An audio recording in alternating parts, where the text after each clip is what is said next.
What's up, Misfit Nation? Welcome to an episode of the Misfit Wrestling Podcast. I'm your host, Matt the Misfit. Tonight, we're going to go over AEW Dynamite for October the 5th, 2022, the 3-year anniversary of AEW Dynamite in Washington, D.C., the home of the original first AEW Dynamite. And what a show this was, wrestling-wise. The show was, if off and on, bizarre sometimes. It was not a bad show. However, the show is overshadowed by the backstage altercation between Andrade and Sammy Guevara that went on earlier today, and people are not happy. People are pissed. Mainly people in AEW are pissed. We're gonna go over that. We're gonna go over Bandito's status with AEW. Huge news coming out of that. More matches announced for Rampage this week and Battle of the Belts. If you like what you see here and any of the other content that's going to be on the channel coming up, like the Extreme Rules prediction show that's going to go up tomorrow. We also got a SmackDown review going up on Friday night. We also have the Extreme Rules review going up on Saturday. All that good stuff. Hit the like button, subscribe, comment down below, follow the social media at Misfit Wrestle TV, and all the other stuff that goes along with it. Let's get into this Andrade Sammy Guevara situation. This is crazy. So TMZ first reported that Sammy Guevara and Andrade El Idolo got involved into an altercation, backstage altercation, and Sammy Guevara apparently didn't get punished, but Andrade did, so he got sent home.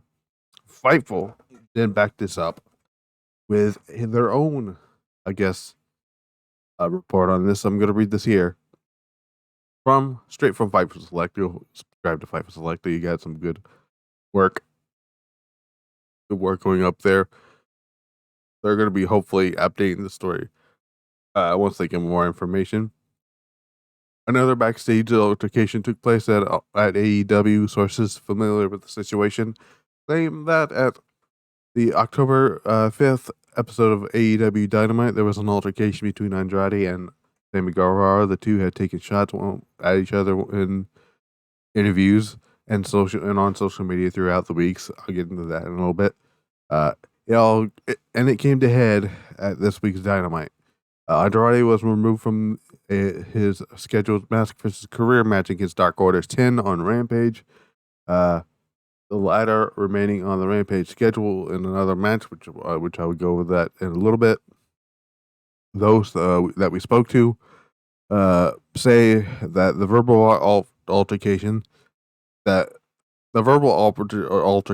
got physical, with Sammy Guevara shoving Andrade and Andrade throwing a punch. Through the order of the operation and specifics, long night, are certainly fragile. Foggy, not fragile. I don't know if it's foggy or fragile either way. We're not sure if the punch had actually connected, but we're told it wasn't part of a storyline or work or anything like that. At least one or possibly both wrestlers were removed from the tapings and were sent home.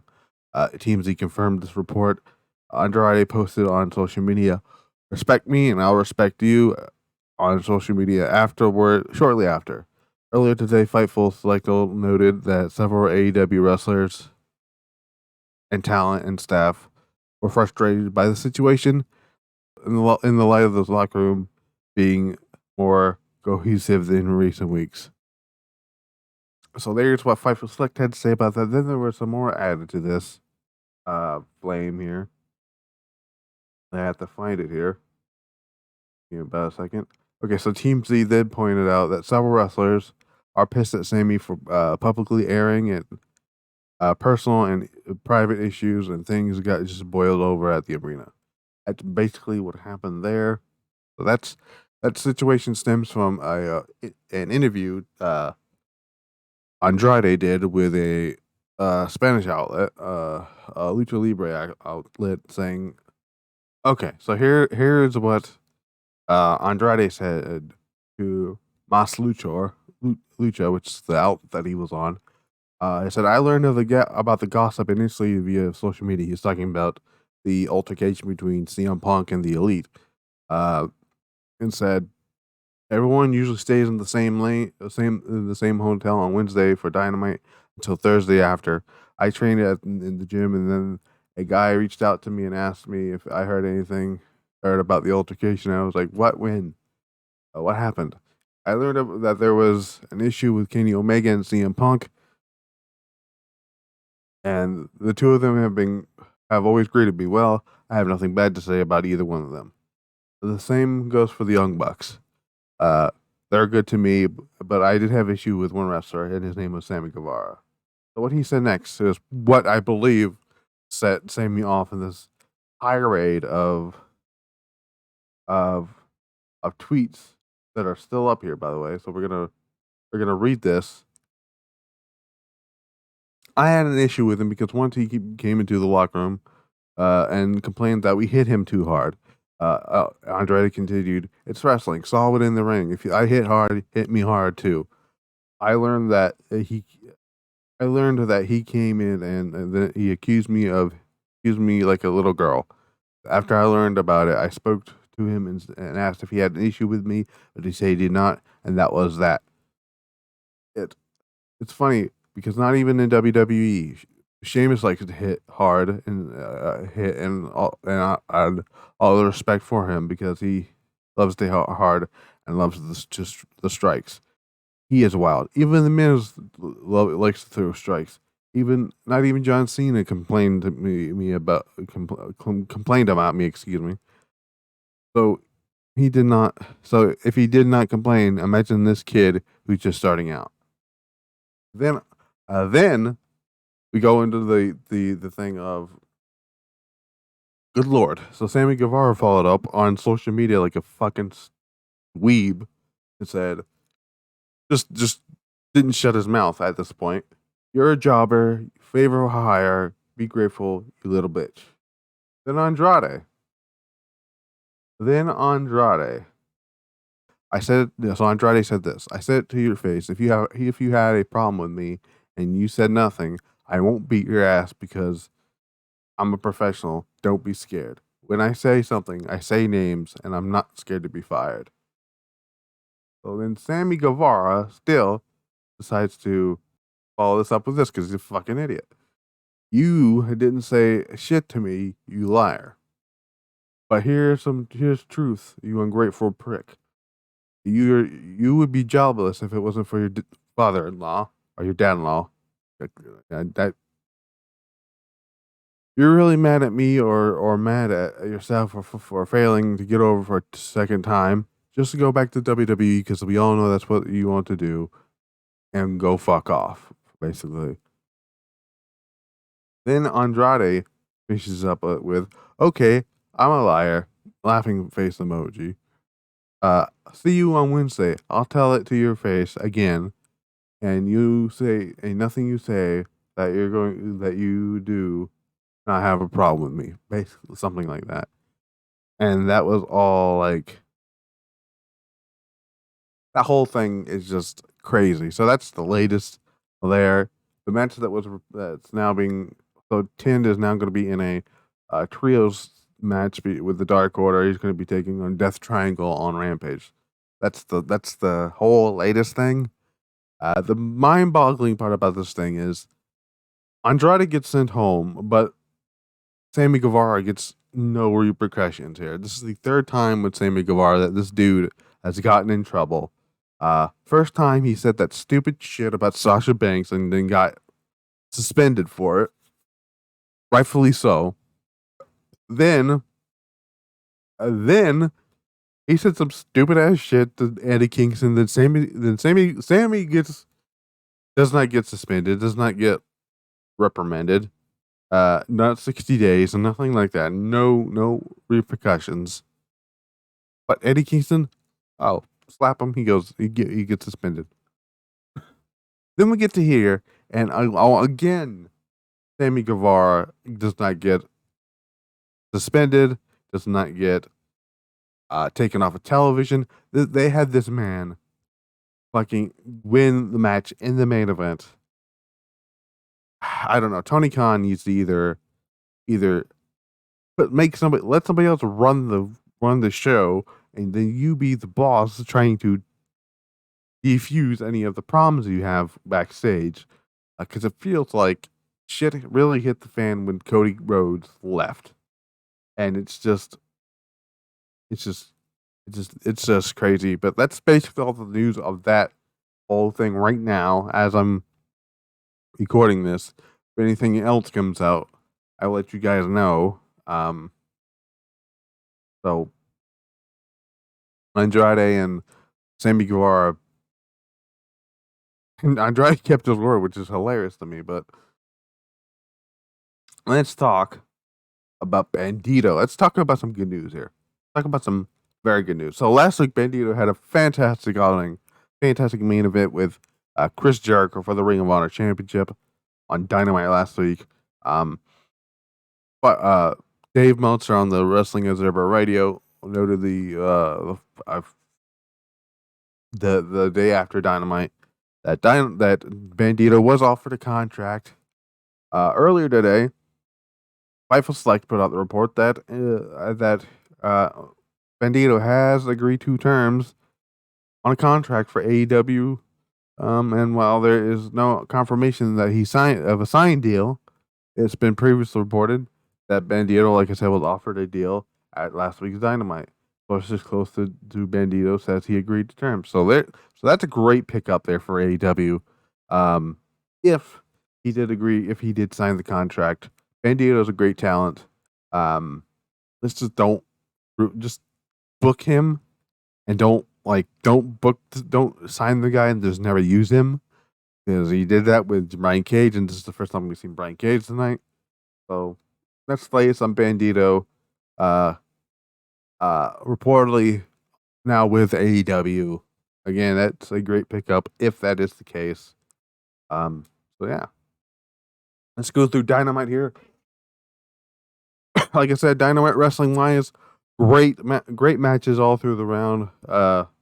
When it comes to wrestling quality, segments were all right. I could have done without some of the parts in the National Scissoring Day stuff, but yeah. So we're gonna open the. So we started with MJF versus Wheeler Yuta. Of course, this match had a 2-week build, obviously, and this match was actually really fun. I enjoyed this match. The MJF wins with the Salt of the Earth, which is, it was a counter from into a something or other. Okay, so Wheeler Yuta was looking for a seatbelt submission. MJF reversed it into a Salt in the Earth armbar. Wheeler Yuta tried to touch the ropes, but again, MJF flipped over into the Salt of the Earth, and Wheeler was forced to tap out. Some good stuff back and forth, near falls here. I'm enjoying what they're doing with MJF a little bit. I could do again without the low hanging fruit that he does. It's kind of outplayed at this point. I do think he's going to beat Jon Moxley at Full Gear. I'm assuming that's the plan. I mean, now when it is the plan now, since Punk tried to do some stuff here, anyways, I'm not going to go into that. After the match, Wheeler Yuta attempted to shake MJF's hand, and MJF thought about it, but then Lee Moriarty, who jumped the ring and blindsided Wheeler Yuta, MJF yelled at Lee and said, "I didn't tell you to do that." Stokely Hathaway handed the Dynamite diamond ring to MJF. Regal put on a pair of brass knucks, met MJF in the ring. The firm retreated, leaving Regal and MJF alone in the ring. MJF thought better of squaring off with William Regal and walked out. That was fun stuff. Although I wouldn't want to get on the bad side of William Regal. Next up, we had Darby Allin and Jay Lethal. Jay Lethal and Darby Allin had a great match. Darby Allin wins off a coffin drop. Oh no, he actually hit the Last Supper to win here.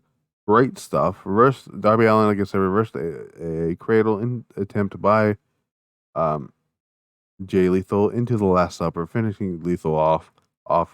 Darby forced Lethal to shake his hand after the match, and finally Lethal obliged.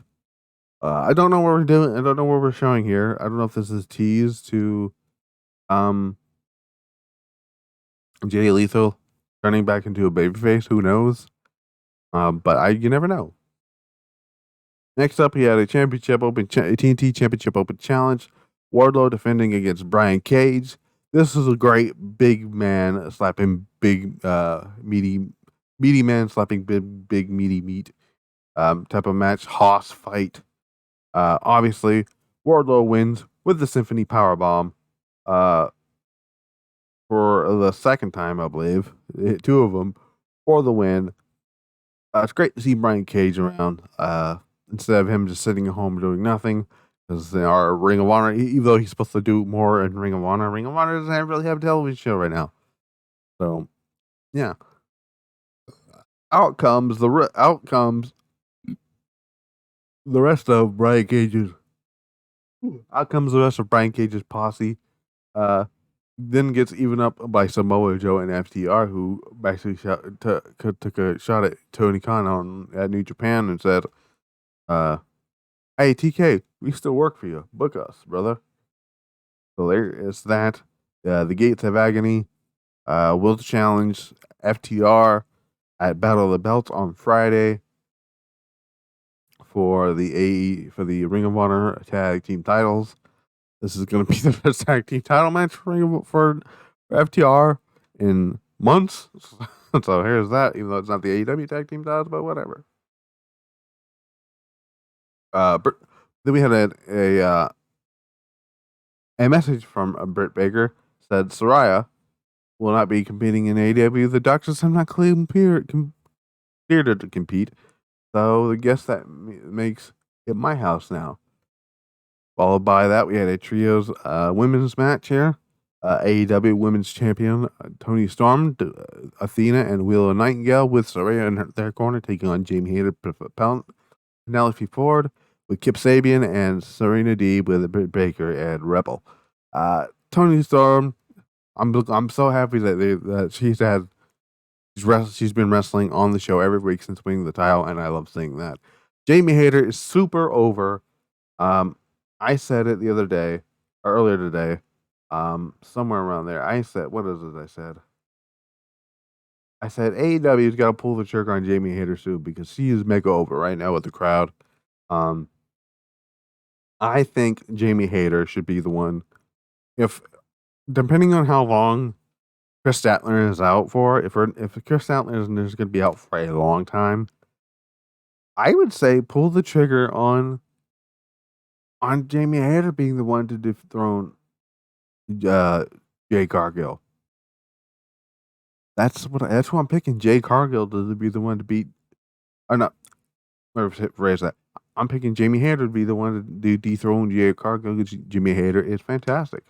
The babyfaces win after Willow Nightingale hits a sit-out powerbomb for the win on Penelope Ford.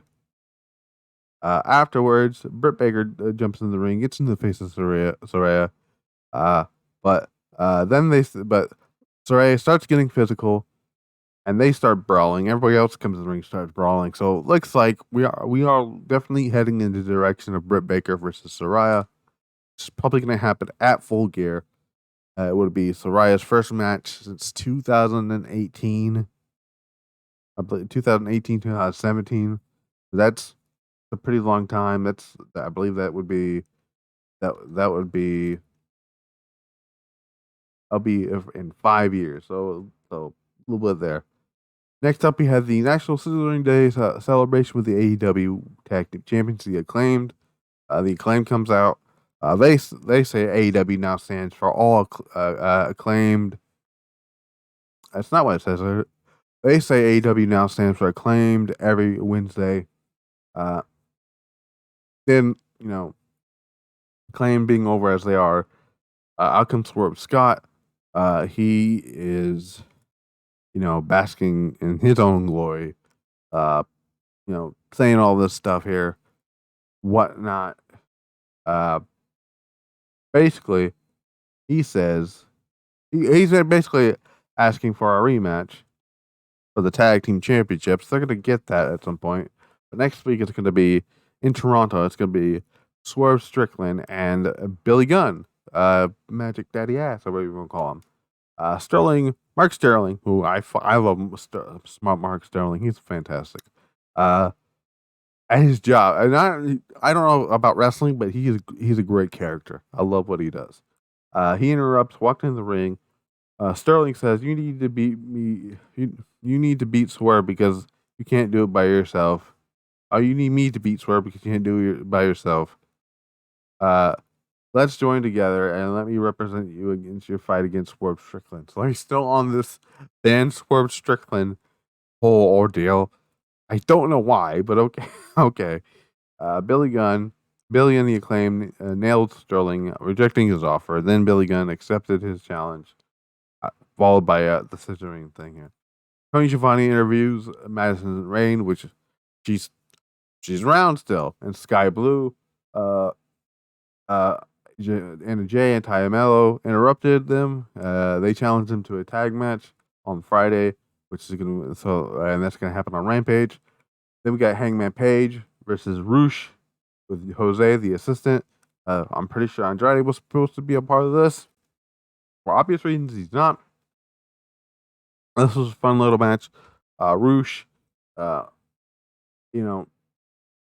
tried to avoid the buckshot lariat a few times, but eventually, he was able to hit it for the win. We had a Death Valley driver by Page, which looked rough, which actually looked great. Rush reared back and hit Hangman with a forearm. Jose tried to interfere again, tried to grab Hangman's ankle. Roosh hit a straight jacket pile driver, which looks nasty on delivery too. For a near fall, obviously. Page battled back, like I said, hit the backshot lariat and pin Roosh. Private Party walked down to the ring to confront Hangman Page, which is weird for some reason. Then John Moxley came down. Private Party bailed. I still don't know why Private Party was out there. Mox said, "I've been waiting for 3 years. 3 years of AEW Dynamite. 3 years of watching you. 3 years of studying you. 3 years of us circling each other. Between the two of us, we've beaten just about everyone in AEW except each other. On October 18th, there will be one last man standing in AEW in 13 days, Cowboy. I'm gonna leave my house, show up at the arena, and break your face and choke you until you turn blue. Because you're in my way of being the top guy here in AEW and the world champion and the best in the world." Well, dickhead CM Punk there. I mean, I'm assuming that was a little dig at CM Punk. Moxley continued, "I have all the respect in the world for your abilities and talents. I admire you as a person, but when that bell rings, I have no respect for anybody. Or anything, rather." As Moxley was fixing to leave here, Hangman got the microphone and said, "If you've been waiting for this so long, where are you going now?" Mox retorted with, "You're a sweet kid. Your mouth is going to get you in trouble here, and that's your final warning. Watch your damn mouth." So I'm excited for that match. That match is going to be great. I'm glad. I'm still surprised that this match has not happened beforehand, but it's going to happen now, October 18th. I'm excited for that in Cleveland, Ohio. It's going to be great.